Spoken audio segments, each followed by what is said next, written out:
Je m'appelle Thérèse Bastin, je travaille au sein du DULBA depuis presque un an. Pour le Bureau fédéral du plan, Benoît Bayonnet, Ilan Tojerov, Magali Verdonck et moi-même avons mené une étude qui analyse en détail l'idée d'un patrimoine net en Belgique.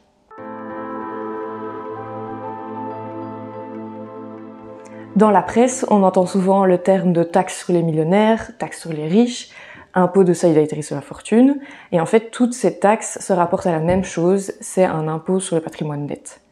Le patrimoine net, c'est l'ensemble des actifs d'un ménage dont on va venir déduire le montant de ses dettes.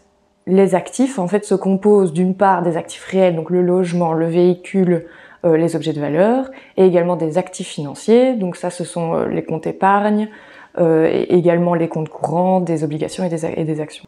Et le but d'un impôt sur le patrimoine net, c'est de venir taxer les ménages qui possèdent les plus hauts patrimoines nets.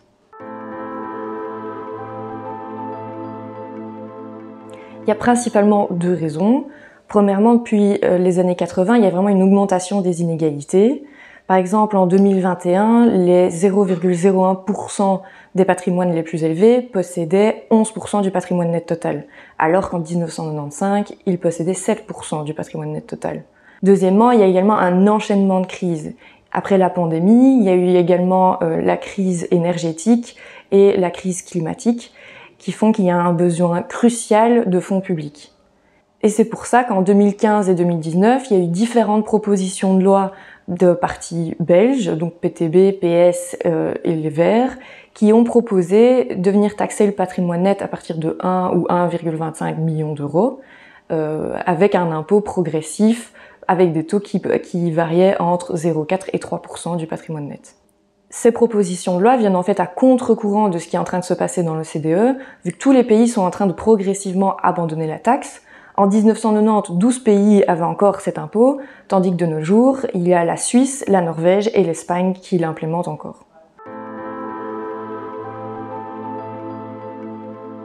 Tout le monde en parle, mais les contours de la taxe sont assez flous, puisque l'État actuellement ne connaît pas le patrimoine net de chaque ménage. De ce fait, on ne connaît pas précisément quels individus seraient impactés par la taxe, ni exactement les recettes qui seraient engendrées par un tel impôt.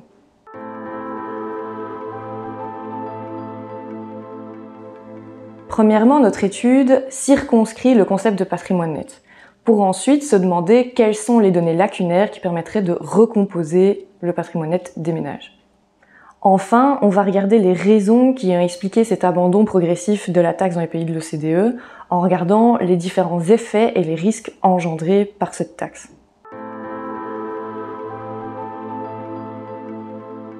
Actuellement, on connaît la distribution du patrimoine net en Belgique au niveau agrégé. Par exemple, les 10% des ménages les plus riches possèdent en 2020 46% du patrimoine net total. Par contre, si on essaye d'identifier le patrimoine net de chaque ménage, on s'est rendu compte qu'il y a différentes données qui sont manquantes. Premièrement, la principale difficulté se situe au niveau de la valorisation des actifs financiers.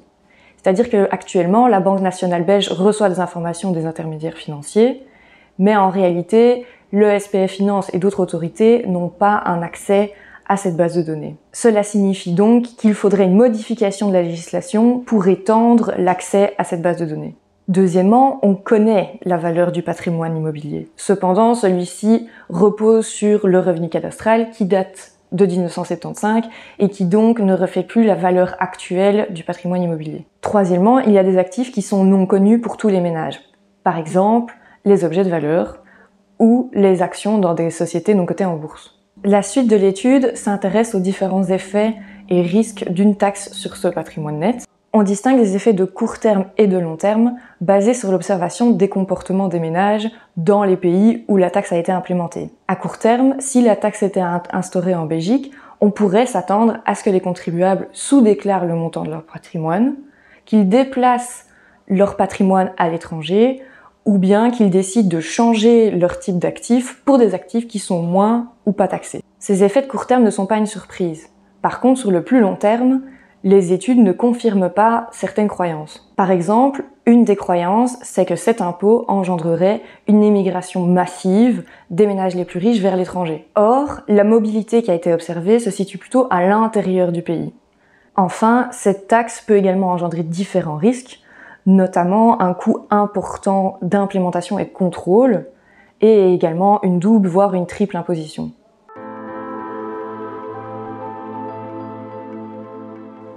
Pour conclure, cette taxe suscite un réel débat, puisque d'un côté, elle a un potentiel redistributif, pourrait permettre d'augmenter les recettes de l'État, tandis que de l'autre, il y a certains risques et effets qui pourraient être engendrés par son implémentation. Ensuite, l'expérience internationale montre toute la complexité liée à l'implémentation de cet impôt. Par exemple, si l'on veut limiter l'évasion et l'évitement fiscal, on pourrait définir une base taxable la plus large possible. Mais le problème, c'est qu'on risque de venir toucher la classe moyenne, qui n'est pas le public cible de cette taxe. Par contre, si on veut cibler les plus hauts patrimoines, on est confronté au fait que leur patrimoine est principalement constitué d'actifs non identifiables, et par conséquent, on risque de passer à côté de l'objectif principal de la taxe. En résumé, notre étude montre que si l'on devait concrétiser un impôt sur le patrimoine net en Belgique, il faudrait d'abord résoudre le problème des données manquantes et également se demander comment diminuer les effets et les risques qui sont associés à son implémentation.